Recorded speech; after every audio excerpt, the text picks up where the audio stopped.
The Snow Queen. Our story begins many moons ago with a goblin called Runculus Clusterboot III. Who, I hear you ask? I'll tell you. He was a rather unpleasant chap, an all-round rotten egg who only wanted to see the bad in things and in people. Runculus didn't care for kindness, sharing, or saying please and thank you. In fact, he thought the world and everything in it was far too lovely. Now, being a goblin skilled in magic, he summoned up his best worst spells to create a magical mirror that reflected everything badly. In that mirror, a beautiful clear blue sky would show only storm clouds and thunder. A kind face would reflect back anger. Runculus wanted everyone else to feel as bad as he did, and so he travelled the land showing this mirror to everyone he met. Well, I'm afraid to say it worked a treat. If anyone saw themselves in that mirror, they would feel awful for days. One fateful day, Runculus was flying high in his hot air balloon when he clumsily dropped his precious mirror. "Drat and double blast!" he muttered as his most prized possession fell to earth and shattered into 1,000,000,000, billion, trillion tiny pieces. Well, you might think this was a good thing. I did too when I first heard this story, but I'm afraid not, because when that mirror broke, the pieces shattered everywhere. Fragments fell into the sand, which was then made into glass for spectacles, and then when people wore these spectacles and read a happy story, the words on the page became twisted. And when people wearing these glasses looked at their friends and family, they saw very different people indeed. It goes without saying that Runculus was extremely pleased with himself. He was delighted to have caused such mischief. He said, slurping a bowl of rat-tail soup.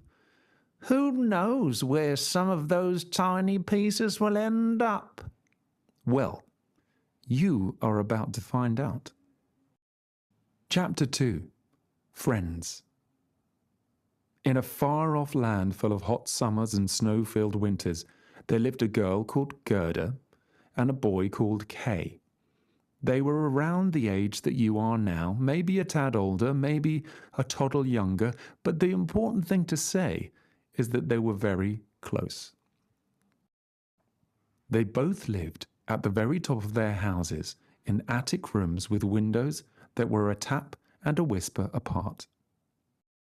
Every morning before breakfast they would smile and wave at each other through their bedroom windows, and then after a fun day together at school they would sit chatting on their window seats until it was time to climb into their beds. One wintry night, during a heavy snowstorm, Kay lay awake in bed watching the weather through his window. Then he suddenly saw something that made him sit up in bed. There, outside his window, appeared the ghostly shape of a lady. She seemed to be made of snow, her beautiful white hair blowing wildly in the wind. Her dress flowed as if it were alive. Kay jumped out of bed, rushed to the window, but the figure disappeared. He stared out into the night, hoping to see her again, but there was nothing but the thick snow falling onto the gardens and houses. He climbed back into bed, but he couldn't get to sleep. What or who had he just seen? Chapter 3. Gable's Mount. The next day was Saturday, so Kay and Gerda finished their breakfast quickly, wrapped themselves up in their warmest clothes, and set out with their sleds to join all the other children at the town's steepest hill, Gable's Mount. What a beautiful morning it was. The two friends trudged happily through the fresh snow as the bright sun blazed in the clear blue sky. But I'm afraid what happened next changed everything. Now, do you remember that wicked old goblin I told you about? The one with the mirror? As Gerda and Kay arrived at the top of Gable's Mount with all the other children, the wind blew a little snow into Kay's eyes. Now, a little snow never hurt anyone, but there was a minuscule piece of that wicked goblin's mirror in that snow. Kay blinked and rubbed his eyes. He suddenly felt very odd indeed. He looked at Gerda, said some mean words I couldn't possibly repeat, and angrily pushed her over into the snow. Gerda lay on her back, very confused. Was this some kind of joke? It was very unlike her best friend to be so mean. Kay, why did you do that? Without another word, Kay grabbed his sled and ran. Gerda was confused. She stayed there on the mount for a short while, but it wasn't the same without her best friend, so she decided to head home. Chapter 4. Lost. The next morning, Gerda awoke with a funny feeling in her tummy. She couldn't help thinking about what Kay had done the day before and decided she would talk to him to try and find out what had happened. There was a commotion downstairs, so Gerda wrapped herself in a warm blanket and tiptoed down the stairs to the kitchen. There she saw her grandmother and Kay's parents. When they saw Gerda, they stopped talking. "What's wrong?" asked Gerda, pulling the warm blanket up around her neck. Grandmother walked over and held Gerda's shoulders. "My darling, Kay didn't come home last night." "Why? Where is he?" asked Gerda. Kay's father replied, "We don't know, Gerd. Will you help us?" The whole town searched all day, but Kay was nowhere to be seen. That evening, Gerda was walking home alone, thinking about how Kay had pushed her over. It was so unlike him. She passed the riverbank and spied a small red rowboat.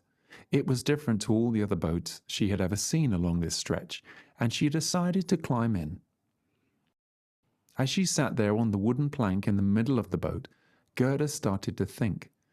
Then she said, "Dearest river, do you know where my friend Kay could be?" Just then Gerda realized the little red rowboat had not been tied to the moorings, and she was now drifting in the middle of the river. She searched for the oars, but there were none, so tried shouting, but no one was there to hear her. All she could do was to drift downstream at the mercy of the river. Very quickly the river grew wider and faster, and she had to hold tightly to the sides of the boat to stop herself from falling out in the strong current. It was a long time later when the boat came to a stop against the bank at a large bend in the river. Gerda clambered out onto the riverbank and looked around to try and work out where she was and how to get back home. She was tired, hungry, and very cold. She climbed the steep riverbank and spied a pretty cottage with a beautiful garden. She walked towards it and noticed small puffs of smoke billowing from the chimney. As she neared the small green front door, Gerda felt her legs wobble and her head start to spin. Then everything went dark. Chapter 5. Hyacinth. The sound of bluebirds came first. Gerda had dreamt she was floating on a cloud. Her eyes opened, and for a moment she thought the dream was real. "Hello, sleepyhead," said a voice nearby. Gerda turned her head to see the kind face of an old lady. "You've had quite an adventure." Gerda yawned and stretched. "Where am I?" she asked nervously. "Safe and sound. You slept through the night." "Oh dear, but where are my manners? I am Hyacinth." Gerda nodded. "Well, you nearly made it all the way to the door," Hyacinth continued, smiling kindly. "But it seems your legs had other ideas." I'm Gerda, Mom. I'm looking for my friend. I came here by accident. Hyacinth gave Gerda a wink. There are no accidents, my dear, only things that happen and things that don't. Now, tell me about your friend. Thank you, said Gerda, but I must be getting home. So is your friend lost, or is he at home? Asked Hyacinth. Gerda thought for a moment.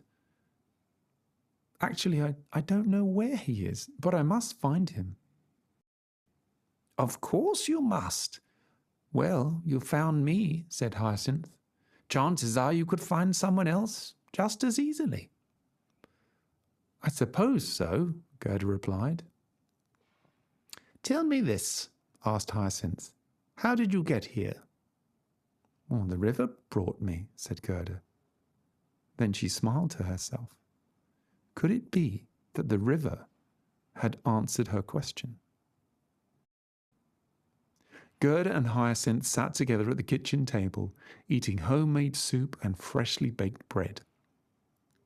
They talked about Hyacinth's beautiful garden, and Gerda told the story of her friendship with Kay, and about how the whole town had been so upset when Kay had gone missing.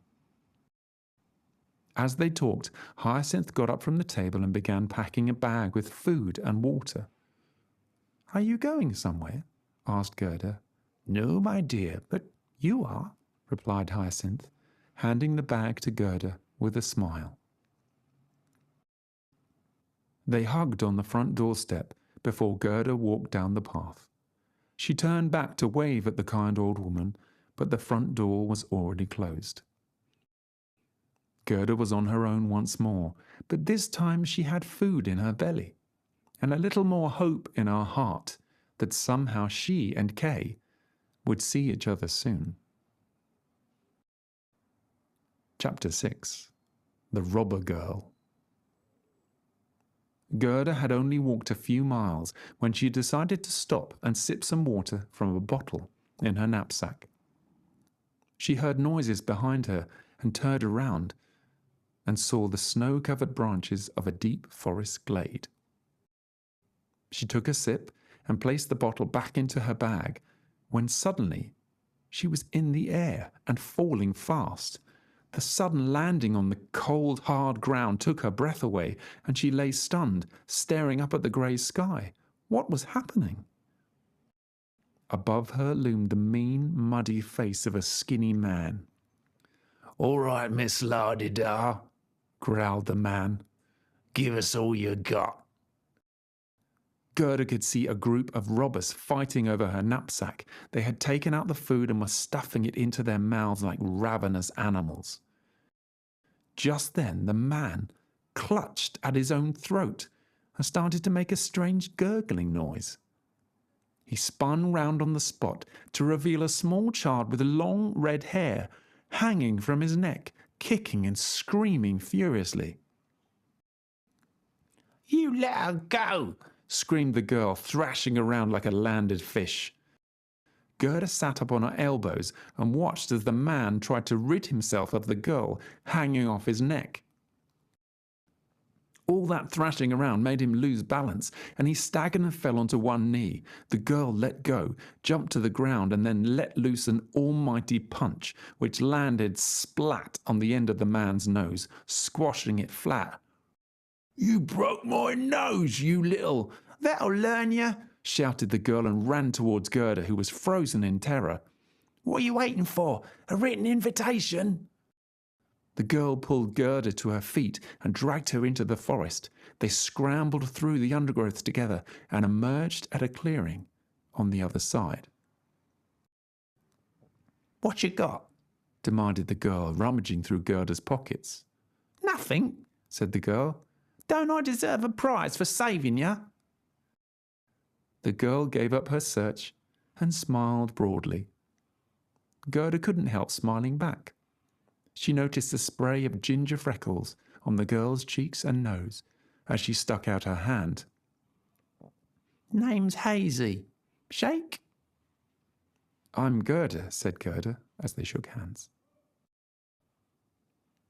Hazy led Gerda across a clearing to a line of brightly painted wooden caravans. A small herd of reindeer huddled together for warmth under the nearby trees. Hazy took Gerda to the wooden steps of the largest caravan and told her to wait. She disappeared inside and came out a few minutes later with 2 full plates piled with hot sausage, fresh bread and pickles. They sat there on the steps and ate until they were full. Gerda found out between mouthfuls that Hazy and her family were gypsies and didn't own a house. They roamed the land in their painted caravans. It sounded like a lovely idea. Gerda told Hazy of her plan to bring back Kay. Once she finished her story, Hazy threw her empty plate onto the ground and without a word dragged Gerda by the hand towards the reindeers huddled under the trees. "Where are we going?" asked Gerda. "I ain't going nowhere," said Hazy, pulling out a large knife. Gerda froze on the spot. "But you've got a friend to find." Hazy slashed the leather reins of the tallest reindeer, releasing it from where it was tethered to the tree. She then led the reindeer into the forest, beckoning for Gerda to follow them. They emerged at the road where Gerda had first been jumped by the robbers. Hazy whispered something into the reindeer's tufted ear, and the huge animal looked over at Gerda and seemed to nod his head. "He'll take you," said Hazy, smiling. "He's up from there in the Everglades. Word of advice, hold on tight." You think Kay will be there?"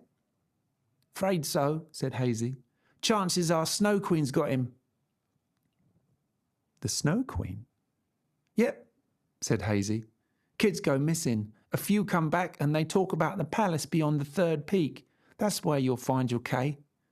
Beeforth'll take you. That's his name." Hazy rubbed the large reindeer's long nose and then hugged Gerda tightly, almost lifting her off her feet. "Good luck finding your friend," she said with a smile. And before Gerda could say another word, her little red-haired hero had scampered back into the trees and was gone. An hour or so later, the light began to dim. Beeforth had raced across the frozen plains, and they now had to slow to a gentle trot on the thin, winding path through the mountains. They arrived at a snow-covered ridge which looked out over a deep valley. There in the distance, nestled between peaks, was a glorious palace that appeared to be made of pure ice, the tall towers reflecting the sunlight like huge mirrors. Gerda patted Beeforth on the cheek. "Wait here, boy. We're going to need you to take us home." She made her way down the steep rock face and followed a small path on the far side of the mountain. There she found a small building with an open window and climbed in. She then tiptoed down a dark tunnel which gradually opened up into a wide corridor. It was colder inside the palace than it had been in the bitter wind of the mountains, and as the tunnel grew wider and lighter, Gerda could see why. Everything was made of ice and snow. Straight ahead was a huge door. It was slightly open, so she peered inside to see an enormous hall with sky-high ceilings made entirely of ice. Snowdrifts covered the floor and walls. It was as if the palace had been formed by the north wind itself. What she saw next made her heart almost burst, for there, standing in the center of the room, was Kay. She had found him at last. Gerda couldn't hold back her excitement and ran towards him, calling his name. She hugged him tightly and stroked his dark hair. "Everyone has missed you so much, Kay." Gerda stopped. Kay was staring straight ahead. His eyes were frozen in place. "Kay, you're so cold." His skin was ice cold. Gerda realized that something was terribly wrong. Kay was a statue, as hard as stone and as cold as ice. Gerda's eyes filled with tears. Her bottom lip trembled as she held her friend's face and stared into his lifeless eyes. "Kay, look at me. No, no, no, no, no. This isn't you." She started crying and holding her friend as tightly as she could, her tears falling onto Kay's frozen cheek. She fell to her knees and sobbed. There was a noise behind her. "What have we here?" said a voice as sharp as a needle. Gerda turned to see the bird-like creatures of a woman. Her eyes were piercing blue and her hair as white as snow. Her blue dress seemed to be alive, a swirl of tiny snowflakes. It was the Snow Queen, just as Hazy had said. The Snow Queen tutted noisily. "Oh dear, another lost soul." Gerda was terrified, and yet she found herself getting up to her feet. To her surprise, a voice came from within her, one she barely recognized as her own. "No," Gerda said firmly. The Snow Queen seemed amused by Gerda's reaction. A small smile appeared at one side of her mouth. "It's a shame," she sneered, her bottom lip jutting out as she tilted her head to one side. "Pathetic children." The Snow Queen lifted her bony hands, pointed them at Gerda. There was a flash of white light as a stream of ice particles leapt from her fingertips, knocking Gerda backwards. Gerda felt a coldness she had never felt before. She shivered and turned to look at Kay, still frozen. "Yes, that's right," said the Snow Queen. "I froze your sad little friend's heart, and it was so easy to do." Gerda couldn't believe what she was hearing. "You froze his heart? But why? How?"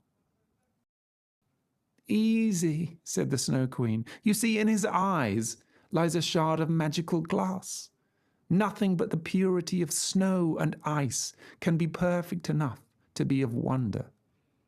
All else in your pathetic human world is poison to his sight."